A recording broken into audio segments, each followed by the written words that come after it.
Bonjour à tous, je suis Nolwenn Guillemot, je travaille pour Mediatoon Droit Audiovisuel et je représente aujourd'hui Clown à tuer de El Diablo et Niro, paru à la Webtoon Factory.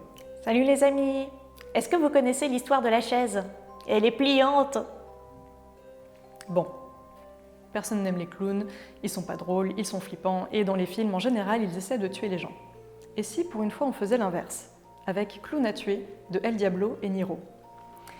À 30 ans, Jérémy est un acteur raté. Heureusement, sa femme est là pour faire bouillir la marmite. Mais son agent à lui est complètement nul, ne lui trouve jamais aucun rôle. Enfin, cette fois, il lui a trouvé une mission assez originale. Faire le clown d'anniversaire dans une maison de retraite à la montagne. C'est une bonne occasion pour Jérémy d'aller prendre un bon bol d'air, de faire rire des petits vieux, presque une bonne action en somme, avec un gros chèque à la fin. Évidemment, rien ne va se passer comme prévu. D'abord parce que la maison de retraite est située au fin fond de la montagne, là où il n'y a pas de réseau, où il fait un froid glacial. La maison ressemble à l'hôtel de Shining, avec un peu plus de personnes vivantes, presque. Tous les pensionnaires sont plus vieux, riches et odieux les uns que les autres. Milliardaires, comtesses, militaires. Et le pire de tous, c'est le propriétaire, Monsieur Champard, un nonagénaire. Au cours de son spectacle, Jérémy est exaspéré par les insultes et les remarques désobligeantes du vieillard. Il finit par partir en claquant la porte et met sa voiture dans le fossé 2 virages plus loin. En revenant au manoir pour chercher de l'aide, il assiste à un accident. Champard s'énerve, pousse un autre pensionnaire et celui-ci meurt avec un coup du lapin. Les employés, les autres pensionnaires se mettent d'accord pour garder le secret. Mais maintenant, le clown est devenu un témoin bien gênant. Sur les ordres du terrible Champard, tous se mettent à la poursuite de Jérémy pour l'éliminer. Commence alors une nuit cauchemardesque pour le clown.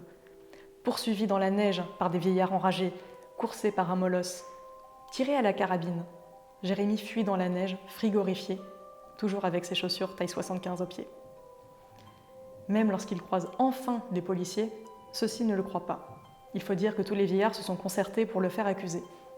Enfin, jusqu'au moment où l'un d'entre eux panique et tire sur un flic. La situation dégénère de plus belle. Clown à tuer, c'est un quasi huis clos dans la montagne et le froid, avec un rythme effréné, haletant, des situations absurdes, hilarantes. Un véritable coup de cœur. Clown à tuer, c'est un webtoon, c'est-à-dire une bande dessinée digitale. C'est un format qui nous vient de Corée et qui est fait pour être lu initialement sur smartphone. Donc c'est un format très feuilletonnant, très rapide, avec un cliffhanger toutes les 10 pages. Pour Clown à tuer, nous avons actuellement une saison de 24 chapitres qui pourraient très bien être découpés en épisodes et donner lieu à des suites. Alors, le scénariste est El Diablo, c'est un pseudonyme normalement, et c'est un diplômé des Gobelins qui vit maintenant au Canada, coproduction possible. Et c'est aussi le co-créateur des Lascars qu'on a pu voir sur Canal+.